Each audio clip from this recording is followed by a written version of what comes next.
Normally untuk account saya berapa banyak saya trade and berapa risk saya pakai. Normally kalau saya punya personal account lah sebab saya trade account besar lebih kurang 5,000 ke 10,000 dolar.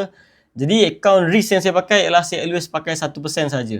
Risk saya pakai 1% and let's say kalau you guys ni baru mula, let's say kalau you guys pakai account 50 dolar pun, 100 dolar pun, please saya rasa untuk peringkat awal, untuk peringkat belajar, pakai risk 1% saja daripada account. Maksudnya boleh kalau account you adalah 100 dolar contoh, berapa risiko yang you pakai? You boleh kira lah 1%, darabkan dengan 100 dolar, you akan dapat lebih kurang 1 dolar sahaja. Jadi risiko yang you pakai untuk trade ialah 1 dolar sahaja guys. Kenapa ini penting? Untuk peringkat yang you guys baru nak belajar, which is you guys baru nak faham, baru nak belajar, baru nak cari tune. Di peringkat ini kalau boleh saya tak nak you guys hilang duit apa-apa pun.